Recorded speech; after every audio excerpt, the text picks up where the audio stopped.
précis. Est-ce que je me trompe ou pas? Ou alors c'est moi qui n'ai pas ressenti comme ça la dernière fois? Alors, je n'étais pas aux dernières conférences de presse, donc je ne sais pas ce qui a été dit. En principe, on donne toujours cette information-là. Peut-être que c'est votre ressenti, peut-être que c'est la façon de la présenter qui n'était pas, à laquelle vous n'avez pas souscrit, c'est possible. Je ne sais pas répondre à cette question-là. On est plus précis aujourd'hui sur une chose, c'est le processus des interviews, puisqu'on est informé régulièrement des interviews, toujours a posteriori, il ne faut pas qu'on se mette à rechercher. Parce qu'il y a un piège, si vous voulez, c'est que si vous recherchez, si nous, je parle des gens impliqués dans ce travail, on recherche sur les médias en Chine ou autre, quelqu'un qu'on pourrait penser être Maitreya, allez, il ne faut pas rigoler, ça fait 20, 25 ans, 30 ans pour certains qu'on fait ce travail-là, le premier réflexe, ce sera d'appeler les autres et de dire je crois que c'est Maitreya, et fatalement, à un moment ou à un autre, ce sera, avec des contacts avec des journalistes qu'on peut avoir, ça doit être Maitreya. Et ce serait enfreindre le libre arbitre des journalistes de faire une telle chose. Il arrive à un moment où c'est le monde médiatique, le monde de l'information, qui doit prendre la responsabilité de se dire cette personne est peut-être Maitreya et d'agir comme elle le souhaite en fonction de ça. Et on ne peut pas nous dire à un journaliste c'est lui Maitreya. Ce serait enfreindre son libre arbitre. Parce que la dernière fois où je n'avais pas eu l'autorisation d'écrire un article, j'étais quand même venue et je vous avais demandé, mais voilà, vous nous dites qu'il est intervenu et de plus en plus régulièrement. Moi, mes lecteurs, ils ont aussi envie de savoir. Alors, j'avais tourné la chose comme ça, j'avais ouvert sur le forum de notre journal, j'avais envoyé un message en disant, voilà, moi je serais curieuse de savoir, est-ce que vous avez parmi vous ressenti que ce discours ou cette interview pourrait être celle de Maitreya? Et je n'ai eu aucune réponse, même pas. Alors, je ne dis pas, c'est sûr que parfois j'entends, moi je n'ai plus la télévision, c'est quelque chose que je n'ai pas envie d'avoir, mais que je lis des interviews sur Internet, sur mon ordinateur, sur YouTube, et je me dis, cette conscience-là qui parle de l'économie ou qui décrit des choses, c'est nouveau. Il y a 10 ans, on en avait 10 fois moins, quoi. Donc je sais bien qu'il y a une conscience qui monte. C'est pour ça que je posais la question, est-ce que dans mon interprétation, Maitreya, vous dites, il a nommé une personne qui serait indo-pakistanaise à Londres, non? Non, il n'a pas d'anglais. Il est incarné. Il est voilà, pardon. Vous voyez comme, voilà, merci de reprendre. Donc il a incarné, et de me dire, mais cette énergie-là de conscience, elle est en train d'amener des personnes à prendre des prises de position courageuses, qu'on appelle les éveilleurs de conscience. Et il y en a de plus en plus. Alors on peut dire, sous le prisme de Maitreya, c'est lui qui parle à travers cette personne. Moi, je suis quelqu'un qui interroge. Je n'attends pas des réponses précises. Je pense qu'en interrogeant, je fais grandir ma conscience de me dire c'est quelque chose de possible peut-être. Mais du point de vue d'une rédaction qui a des lecteurs, ben, parfois on attend des preuves. Mais je vous dis, sur mon forum, je n'ai eu aucune réponse. Voilà. Dont acte. Mais je pense, si je suis encore là, c'est que j'ai envie de continuer à informer, je ne sais pas sous quelle forme, et je pense que peut-être aujourd'hui Facebook c'est un outil aussi fabuleux, bien utilisé.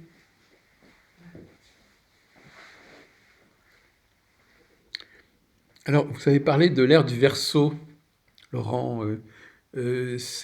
Pour vous, c'est une évidence que ce système des aires précessionnelles soit la référence au niveau de la chronologie.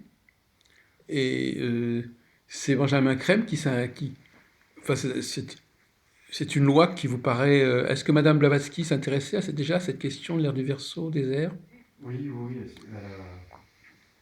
En fin de compte, il y a la planète, bon, en dehors de l'astrologie, c'est de l'astronomie tout simplement. L'axe de rotation de la Terre fait un grand cercle de 26 000 ans et passe effectivement par l'influence de différentes constellations.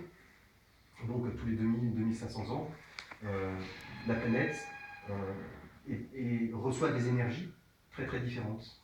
Donc l'ère du Poisson se termine, et donc là on rentre sous une autre ère qui est l'ère du Verseau, et donc on reçoit les énergies du Verseau.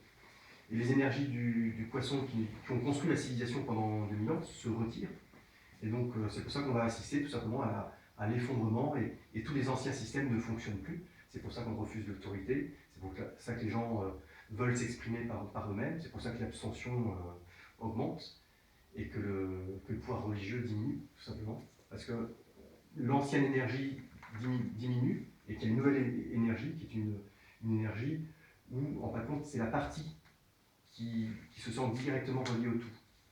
Et avec l'énergie du Verseau, en fin de compte, l'esprit et la matière vont pouvoir se rejoindre par la partie, tout simplement. Il n'y aura plus besoin d'autorité, et c'est plus l'autorité personnelle, le soi, son propre maître, qui va avoir de l'importance. Ce que j'ai du mal à comprendre, c'est savoir, enfin, je veux dire,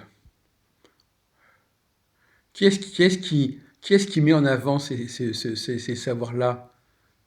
C'est Benjamin Crème. Enfin, qui est-ce qui dit il faut tenir compte de ces signaux, si on peut dire, qui sont eux, alors carrément, c'est pas des signaux ponctuels, c'est des signaux qui sont cycliques. C'est un savoir qui est entré dans la... C'est-à-dire qui a été... C'est un savoir qui est... C'est un savoir qui est... auquel on se réfère... Pourquoi se réfère-t-on à ce savoir en particulier? C'est une chose qui... Question de savoir quels sont les savoirs auxquels le groupe Maitreya se réfère. Pourquoi celui-là et pourquoi pas un autre? Alors on ne peut pas parler de groupe Maitreya pour l'instant. Mais donc, il y a une sagesse ancienne, il y a une grande sagesse ancienne. Ah oui, oui. Et cette sagesse ancienne se traduit un petit peu partout. Par contre, chaque religion a exprimé un aspect de cette sagesse ancienne. Et Elena Petrovna Blavatsky, justement, a rassemblé tout ça en un corpus qui existait déjà. Par contre, c'est un savoir qui a plusieurs dizaines de milliers d'années. Et Blavatsky a réussi à rassembler tout ça dans un corpus. Donc, c'est Isis dévoilée et la doctrine secrète. Et puis Alice Bailey ensuite a aussi continué à donner ce savoir. Ça, oui. C'est un savoir d'énergie. En fait, derrière les formes, il y a une énergie qui s'exprime, et c'est une énergie divine qui va s'incarner selon des plans bien précis et selon des lois bien précises. Donc il y a des lois cycliques, et puis il y a une architecture bien précise, une hiérarchie bien précise. Après, peut-être que juste tu veux ajouter quelque chose. Non, je dirais que l'aspect astrologique, il n'est pas nouveau. Les rishis de l'Inde ancienne connaissaient parfaitement l'astrologie. Il va être très difficile pour les religions d'admettre une chose, c'est que toutes les religions prennent leur source au sein de ce groupe qu'on appelle la hiérarchie spirituelle ou les maîtres de sagesse, qui ont inspiré des personnes à créer ces religions, ou plus exactement, les maîtres sont venus transmettre un message qui élargissait la conscience de l'humanité à une époque, et les hommes en ont fait des religions. L'aspect cyclique, les maîtres ne l'ont pas inventé, ils ne se réfèrent pas à quelque chose, c'est pour eux un fait réel, comme le soi est quelque chose qu'ils vivent à chaque seconde. Nous vivons essentiellement au niveau de notre personnalité, donc à la surface de notre être, mais pour eux, les véhicules qu'ils peuvent utiliser, physiques, émotionnels et mentaux, comme le Maya Virupa qu'a créé Maitreya pour pouvoir vivre dans le monde physique, sont bien que des véhicules, et ils se vivent en tant que soi, en tant qu'être spirituel. Et donc ces aspects-là sont des faits pour eux. À notre époque moderne, effectivement, c'est Mme Blavatsky et Alice Bailey qui ont commencé à divulguer ces informations, qui sont aussi des informations qui sont accessibles à un nombre beaucoup plus important d'hommes et de femmes que par le passé, du fait de la tradition écrite, alors qu'auparavant, les traditions spirituelles se transmettaient oralement essentiellement. Aujourd'hui, on est entré dans une ère de masse et de connaissances accessibles à tous, et donc un très grand nombre d'informations sur ces aspects-là ont été transmises. Ce que l'on sait, c'est que, effectivement, de par sa révolution dans l'espace, notre système solaire entre en relation avec les différentes constellations du zodiaque, et qu'il y a un lien énergétique, parce que ça c'est une vérité aussi transmise depuis des milliers d'années et des centaines de milliers d'années, que l'univers, le cosmos est une unité, et que chaque partie du cosmos est reliée à toutes les autres parties, au moins de manière énergétique. Et quand on est en alignement avec une constellation, on en reçoit un certain type d'énergie, et la manière dont nous répondons à ces énergies conditionne les civilisations que nous créons. Donc quand nous étions dans l'ère des poissons, nous avons reçu cette énergie de l'ère des poissons, que dans notre jargon ésotérique on appelle l'énergie de sixième rayon, de dévotion, et on a vu l'humanité adhérer à des idéologies qu'elle ne connaissait pas avant, des idéologies religieuses, politiques notamment, économiques, et souvent avec fanatisme, et ça a été l'une des façons que nous avons développé notre civilisation. Dans l'ère du Verseau, les énergies du Verseau sont des énergies de synthèse. C'est aussi donc une grande opportunité pour nous de réaliser l'unité fondamentale du genre humain, parce que ces énergies vont nous pousser vers cela. Elles vont nous pousser vers la prise de conscience que, au-delà de nos individualités, nous faisons partie d'un tout, et nous sommes interdépendants avec ce tout et avec la biosphère d'ailleurs. Donc nous devons arrêter de la polluer et de la piller, et que grâce à ces énergies, nous allons pouvoir développer une civilisation d'humanité unie, et on appelle ça la fraternité. Merci.